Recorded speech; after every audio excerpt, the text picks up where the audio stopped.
Hi, everybody. Welcome to Weird, the YouTube edition.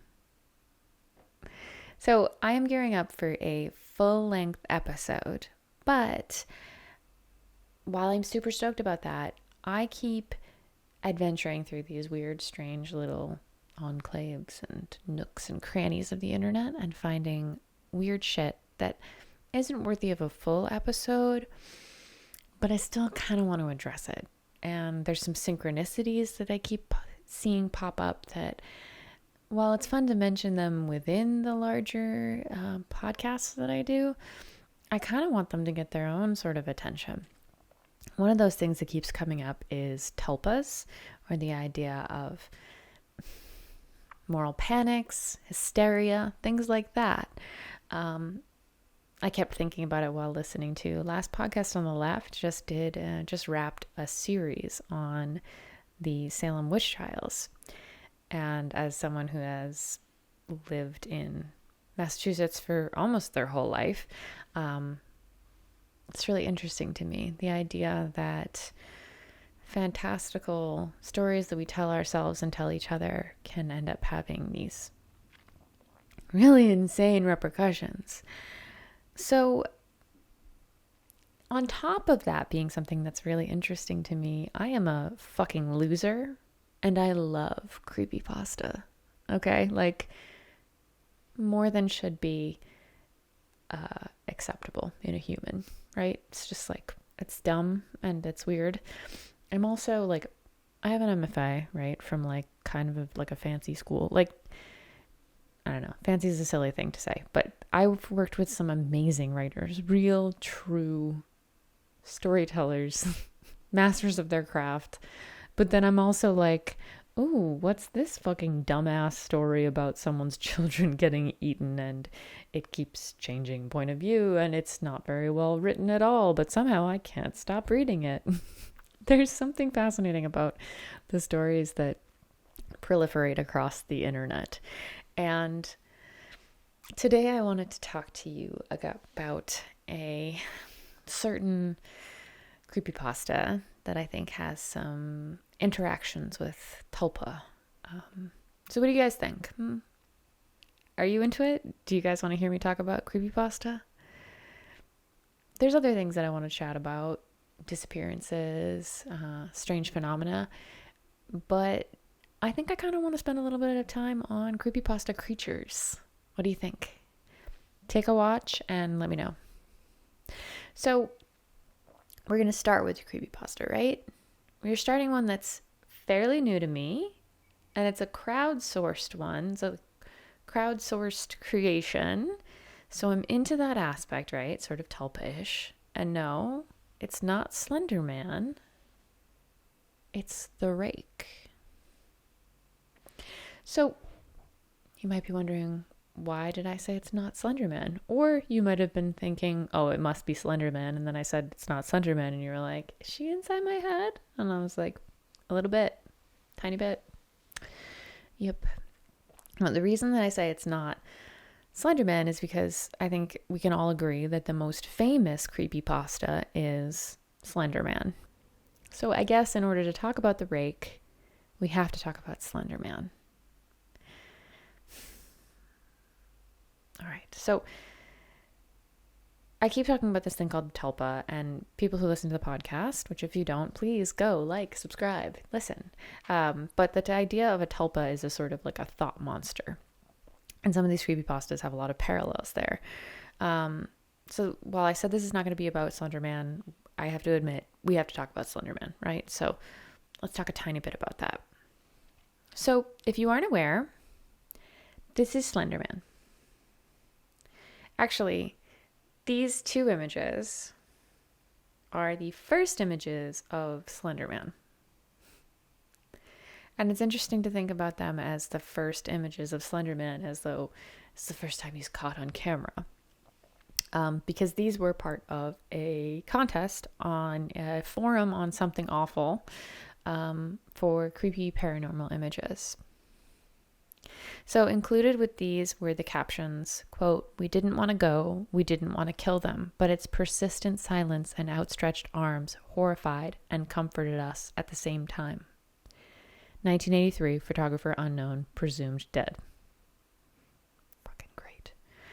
And then below the second photo, one of 2 recovered photographs from the Sterling City Library blaze, notable for being taken the day when which 14 children vanished, and for what is referred to as the Slenderman.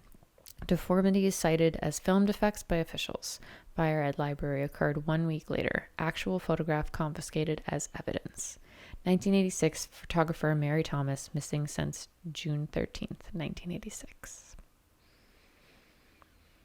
Pretty excellent. I mean, obviously these 2 images were created, as part of this contest, and then the captions, which are excellently chosen, right? Because the 1983 one is very ambiguous, right? We didn't want to go. We didn't want to kill them, but it's persistent silence and outstretched arms, horrified and comfort us at the same time. It's pretty compelling. And then, the second one saying like, oh, this is real tangible. So this first one is very, it's not as tangible as the second, right? The second one is an actual event that occurred, right? Or supposedly occurred, right? So all of this came from the mind of this one man. I don't want to go so far as to say he's genius, but I mean, show fits. But really, it's a guy named Eric Knudsen. I never know if it's like Knud, if it's Knudsen or Knudsen, like if there's like a throat noise back there. Anyway, so his handle was Victor Surge. So it's on the Something Awful forum. And he created these 2 images. It was in 2009. And he is quoted as saying that his intent was to, quote, formulate something whose motivations can barely be comprehended and which caused unease and terror in a general population.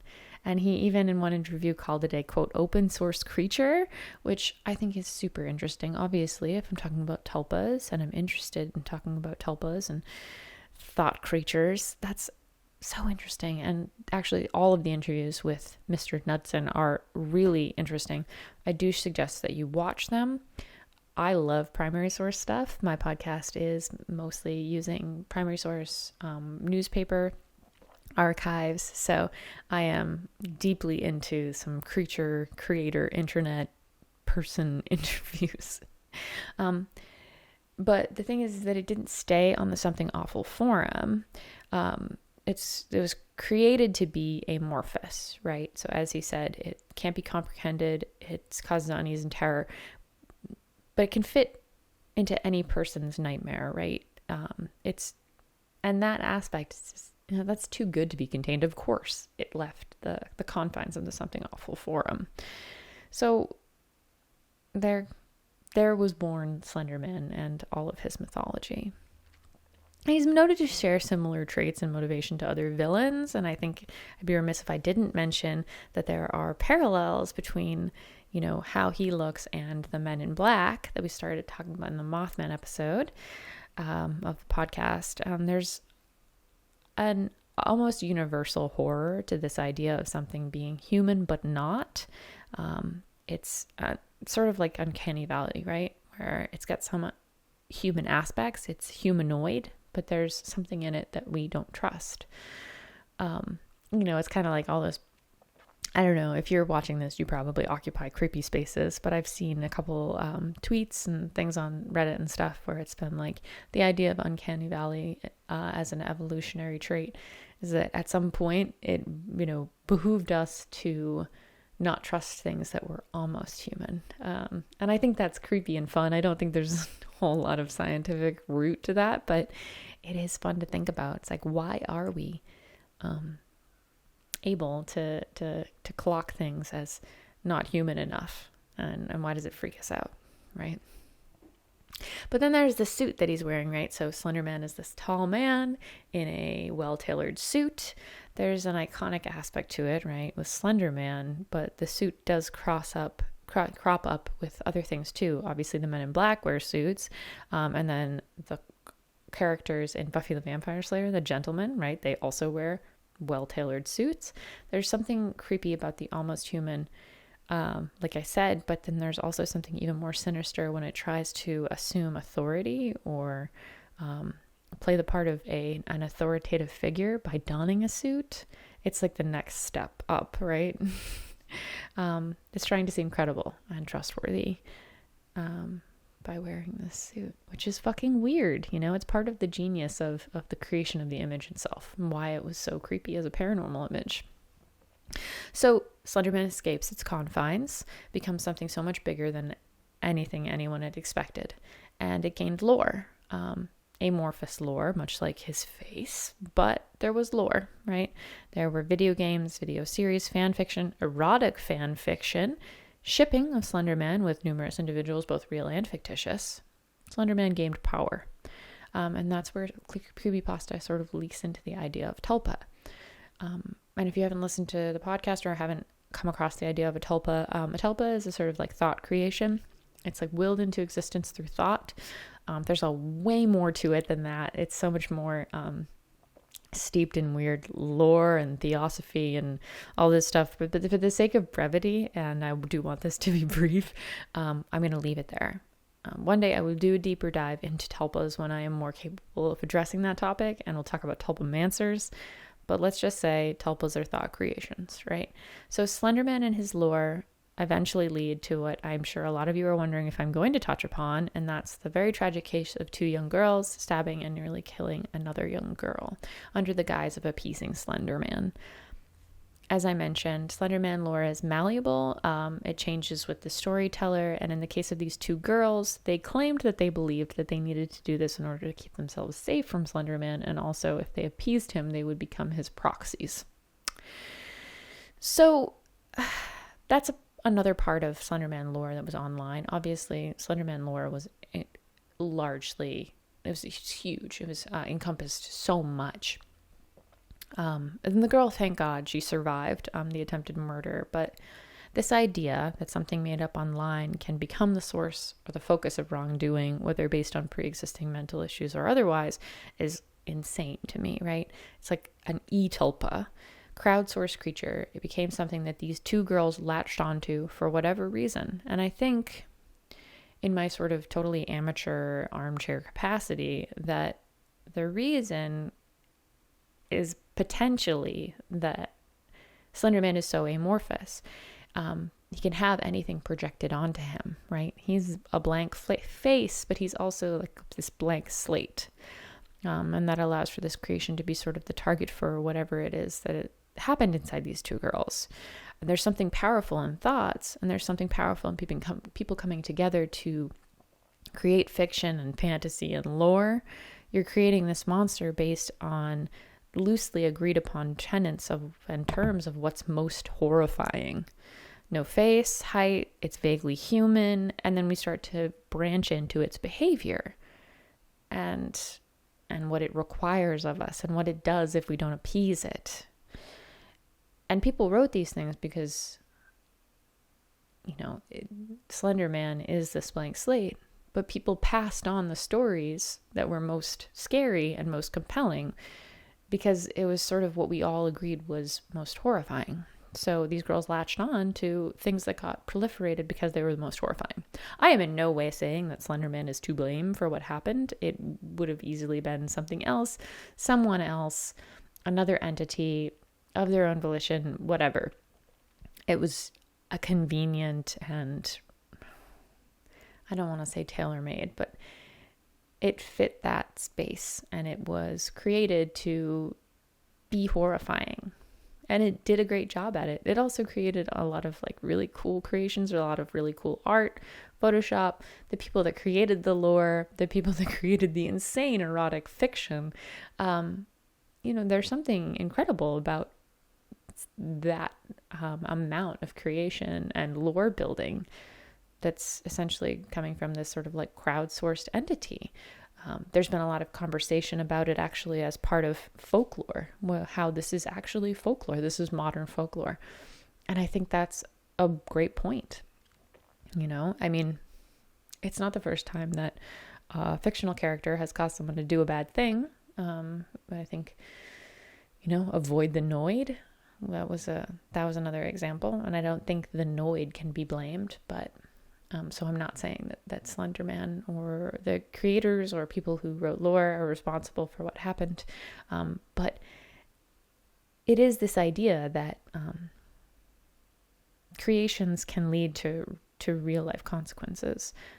Lore and scary stories can reverberate in us because they grab onto something in us that's, I don't want to say primordial, but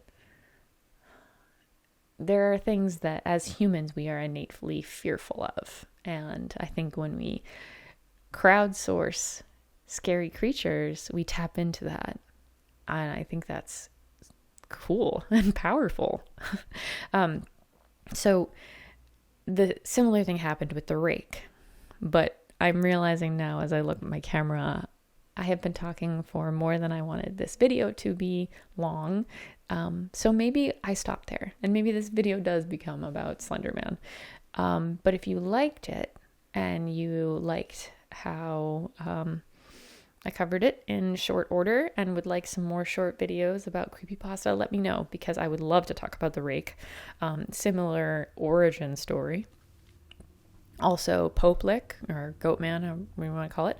Kunekude. There's lots we could talk about. So you let me know, okay?